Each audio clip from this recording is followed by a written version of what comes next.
Praise the lord. యేసుక్రీస్తు ప్రభువారి ఘనమైన నామములో అందరికీ ఈ నూతన దినపు శుభాలు. కీర్తన గ్రంథం 94వ అధ్యాయం 19వ వచనాన్ని జ్ఞాపకం చేసుకుందాం. నా అంతరంగమందు విచారములు హెచ్చగా నీ గొప్ప ఆదరణ నా ప్రాణమునకు నెమ్మది కలుగజేయుచున్నది. అనేకసార్లు మనం సమస్యలతో శ్రమలతో కొట్టబడుతూ ఉన్న వేళ సహజంగా మానవులమైన మనం ఎవరో ఒకరి నుండి ఆదరణను కోరుకుంటాం. మంచి మాటలను, ఒక చక్కని పలకరింపు కోసం మనం ఎదురు చూస్తూ ఉంటాం. ఇలాంటి పరిస్థితి పరిశుద్ధ గ్రంథంలో యోబు గారికి ఎదురైంది. ఒక్క రోజులోనే, కేవలం ఒకే ఒక్క రోజులో తాను కలిగి ఉన్న సమస్తాన్ని కోల్పోయాడు. 10 మంది బిడ్డలు ఒక్కరోజే మరణించారు. కొన్ని వేల కొలది పశువులను ఒక్క దినమందే కోల్పోయాడు. ఎన్నో ఆశలతో ముచ్చటగా కట్టుకున్న ఇంటిని కోల్పోయాడు. చివరికి ఆరోగ్యాన్ని కూడా కోల్పోయి శూన్యముగా మిగిలిపోయాడు. ఆ పరిస్థితుల్లో అతని భార్య కూడా ఇంకా బ్రతికెందుకు, చనిపోవచ్చు కదా అన్నట్లుగా మాట్లాడింది. బంధుమిత్రులు, తన ఇంట నివసించి పనిచేసే దాసదాసీలు, తన సహాయం పొందిన ప్రజలు కూడా ముఖం చాటేశారు. తన ఊపిరి తనకు భారంగా అనిపించింది. మిత్రులేమో, నువ్వు అలాంటి వాడివి, ఇలాంటి వాడివి, అందుకే నీకు ఇలాంటి పరిస్థితి వచ్చింది అంటూ నేరారోపణ చేస్తున్నారు. కనీసం నిద్రపోయి శ్రమలనైనా మర్చిపోదాము అనుకున్నాడు. కానీ ఆ మంచము, తన పరుపు కూడా తనకి ఆదరణ ఇవ్వకపోగా కలలతో భయపెట్టాయి. ఇక ఆదరణ కరువై జీవించాడు యోబుగారు. యోబు గ్రంథం 2వ అధ్యాయం, 7వ అధ్యాయం, 16వ అధ్యాయంలో మనకి మాటలన్నీ కూడా కనిపిస్తాయి. మరి ఇలాంటి పరిస్థితుల్లో యోబు గారు ఏమన్నారో తెలుసా? నా విమోచకుడు సజీవుడు అని యోబు గ్రంథం 19వ అధ్యాయం 25వ వచనంలో. అందుకే ఆ విమోచకుడే యోబు అంతరంగములో విచారములు ఎక్కువగా ఉన్నాయి అని గ్రహించి ఆదరించాడు. ఫలితంగా యోబు అంటున్నాడు, నన్ను ఆయన చంపినా సరే నేను ఆయన కోసం ఎదురు చూస్తాను అని. ఫలితంగా యోబు గారు దేవుని చేత ఆశీర్వదించబడ్డాడు, ఆదరించబడ్డాడు. కోల్పోయిన దానికి ప్రతిగా రెట్టింపు దీవెనలు పొందుకున్నాడు. ప్రియ సహోదరి సహోదరుడా, అలల వంటి శ్రమల చేత కొట్టబడుచు ఆదరణ అనేది లేక, ఆదరించేవారే లేక అల్లాడిపోతున్నావా?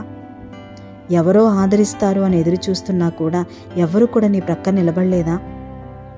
ఎవరైనా నీ కన్నీటిని తుడుస్తారేమో అని ఎదురు చూస్తుంటే నీ కన్నీటిని తుడిచేవారే కనుమరుగయ్యారా? మన కన్నీటిని ఎవ్వరు తొడవరు.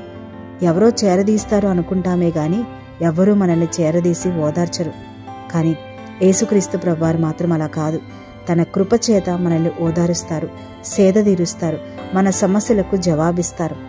కాబట్టి ఆదరణ లేక కొట్టబడుతున్న నీవు మనుషులపై ఆధారపడద్దు. ఎందుకంటే మనుషులు గాయాలు రేపేవారే గాని గాయపడిన గుండెను ఆదరించేవారు కాదు. అందుకే ఆదరణకర్త అయిన దేవునిపై ఆధారపడు. ఆయన తన కృపతో, తన వాక్యముతో, తన బిడ్డల సహవాసముతో నీకు ఆదరణ కలుగజేస్తారు. కీర్తనల 94:19 మనం చూస్తున్నాం, నా అంతరంగమందు విచారములు హెచ్చగా నీ గొప్ప ఆదరణ నా ప్రాణమునకు నెమ్మది కలుగజేయుచున్నది అని. క్రీస్తు యొక్క శ్రమలు మా యందెలాగూ విస్తరించుచున్నావో అలాగే క్రీస్తు ద్వారా ఆదరణయు మాకు విస్తరించుచున్నది అని కొరింథీయులకు రాసిన 2వ పత్రిక 1వ అధ్యాయం 5వ వచనంలో చూస్తాం. కాబట్టి భయపడద్దు, బాధపడద్దు. ఎవరు మాట్లాడట్లేదని, ఎవరూ దగ్గరికి రావట్లేదని, ఎవరు ఆదరించట్లేదని అసలు కృంగిపోవద్దు. మనుషులపై ఆధారపడడం అనవసరమైనది.